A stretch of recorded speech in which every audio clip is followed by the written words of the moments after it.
I'm Kayla. And I'm Lindsay, and this is The Weekend Squeeze. Welcome back to our show and happy homecoming weekend. We're so excited to jump in the same way we always do, talking about sports. Syracuse is now 4-0 coming off of a big win over Army by a score of 29-16.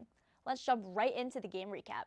Army got on the board first with a 1-yard touchdown run by Jacoby Buchanan, making it 7-0 Army. Syracuse got on the scoreboard in the second quarter with a 46-yard field goal by Brady Denneberg, making it 7-3, Army still leading. Army then extended their lead on a 38-yard field goal by Quinn Moretsky, making it 10-3 going into the half.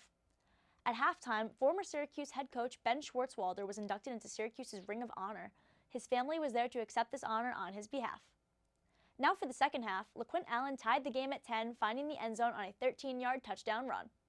Syracuse then took the lead on a 13-yard touchdown pass from Garrett Schrader to Amari Hatcher.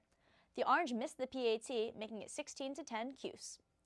Brady Denneberg then redeemed himself, nailing a 30-yard field goal, extending Cuse's lead 19-10. Garrett Schrader then found the end zone on a 21-yard run, making it 26-10 Orange. Brady Denneberg then kicked a 31-yard field goal, making it 29-10 Cuse. With about 2 minutes left in the game, Army quarterback Bryson Daly chucked a 80-yard touchdown pass to Noah Short. They then attempted and missed a 2-point conversion, giving Syracuse the 29-16 win. Syracuse has stayed perfect through all their non-conference games and look to take the momentum with them as the remainder of their schedule has all ACC games. This Saturday at noon in the Dome is the most highly anticipated game of the season, the Clemson game. This game will be an Orange out. Pack the Dome, go Orange, and now to Kayla with entertainment. We all know that Juice Jam was this past weekend, so let's waste no time jumping right into the recap. This year's lineup was Rachel Gray, Ryan Beatty, Denzel Curry, and Flo Rida. The show opened with Rachel. Her voice was sweet yet fierce, singing both some hit songs as well as her own originals. She left a small but mighty crowd obsessed, and by the time her set was done, all day long people kept on talking about how much they loved Rachel's performance. And I agree, she was a great show opener.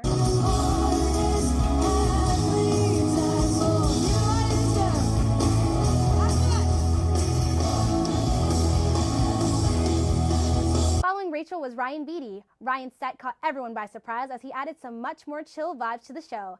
Accompanied by his band, Ryan lulled the crowd, leaving everyone swaying and really taking in his musical craft.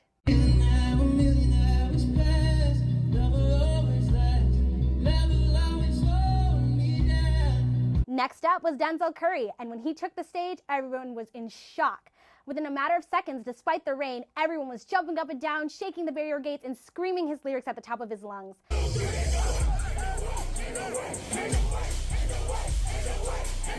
Denzel set the bar high for the act to follow, but trust, Flo Rida easily met the energy standard. Flo Rida was debatably one of the best Juice Jam performances I've ever seen. He was beyond incredible. He owned the stage with his personalized mic stand and featured backup dancers. Flo Rida was so personable and really knew how to work the Cuse crowd, tossing out anything and everything from money, roses, signed t-shirts, shoes, personal accessories, you name it, it went out into the crowd.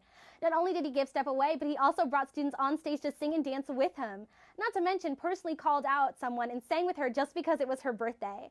Flo Rida's set was non-stop fun. Just when you thought it was done, he started up another great song, got the crowd cheering and jumping all over again. It was like a party on stage, and you can tell that he was really having fun, and so was everyone else. This is a party, let's go!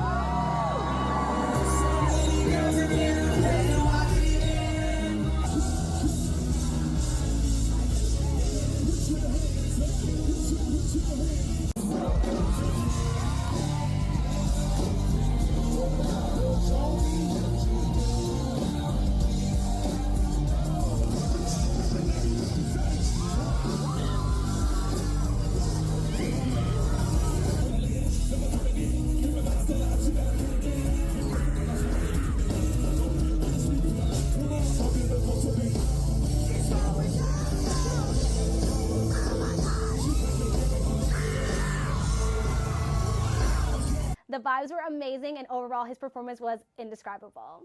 That being said, everyone who was there, I hope you also enjoyed this year's Juice Jam just as much as I did. And with that, we wrap up all the events of this past week, as well as events coming up next week. As always, make sure to follow us on Instagram at The Weekend Squeeze. And we'll see you on next week's episode of The Weekend Squeeze.